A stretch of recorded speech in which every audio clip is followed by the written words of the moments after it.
I'm just going to ask you some questions. Yes, sir. So this is Nigel Thomas. He is my instructor at GFA course 1000. Yes. We're doing Intro to Film and TV Production. That's correct. And this is my primary source for English essay number 3. So I'm going to ask you some questions. Number 1, what are some challenges in the industry today that you think are relevant for a paper? Challenges in the industry today are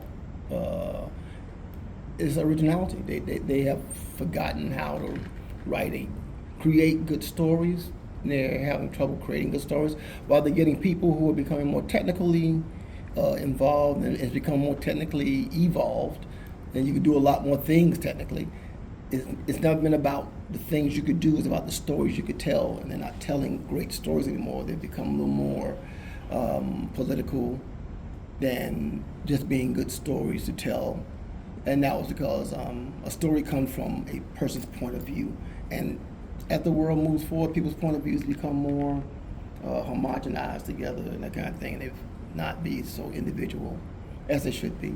So Hollywood is suffering from trying to find something to stay relevant and make money from, but they're falling into this overall same old thing. We've seen it before. All right. What are some jobs available in the industry for someone 5 years on after they've gotten a degree or a job in the industry, just a foot in the door?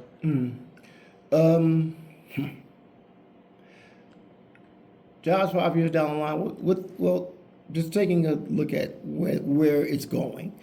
Everybody's talking about AI and it's coming in. And I personally don't believe AI has the ability to write or create better stories. So that will leave an opening still for writers.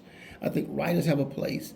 And for those people who know how to take the written word and turn it into beautiful images, and that's all technicians from up and down the line, because each one works. It's a collaborative effort of film that the sound works with the camera, it works with the lighting, works with the costume, works with everything to bring about that feel, whatever it is, that story you're trying to tell.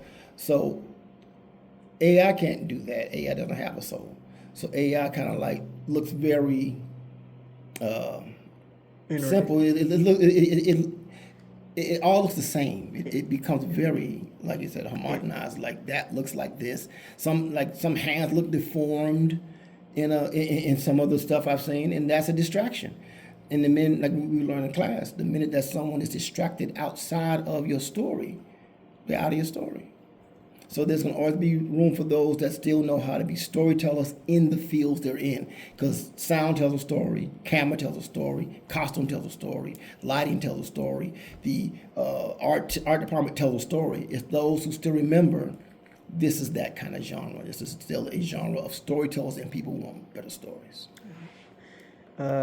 Do you have any advice for new people into the industry?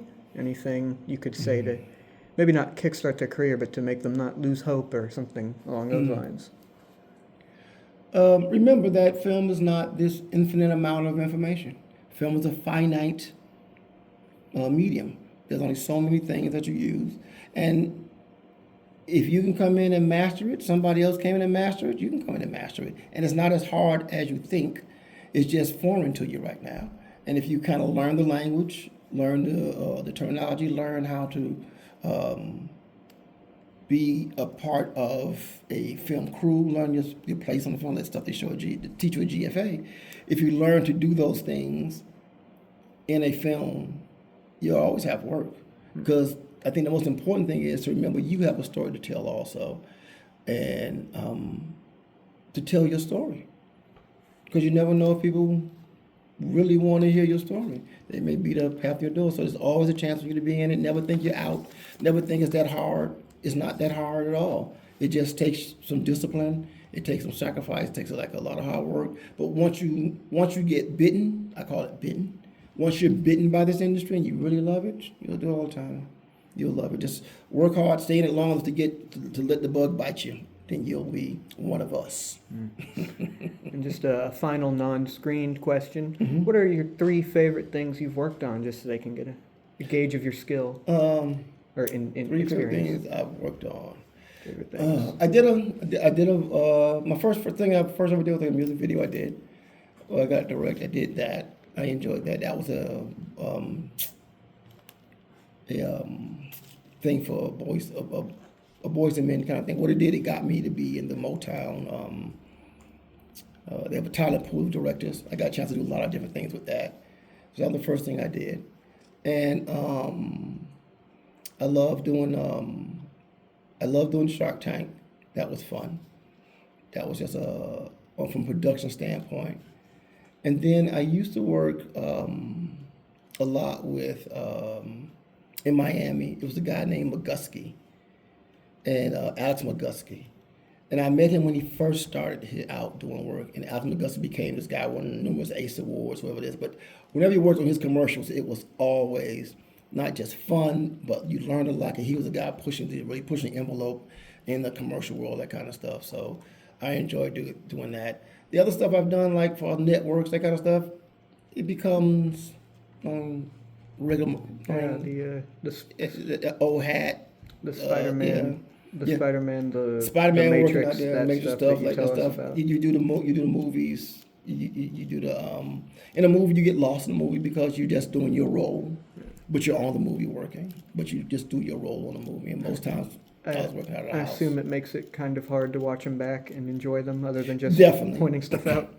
Definitely, Like, he was yeah. an asshole to me on set. You meet people, and sometimes you that's a good point. You don't want to meet certain people you admire. I tell you, I would just say that. It's hard to meet people you admire because you roll the dice on them being someone you don't necessarily like anymore.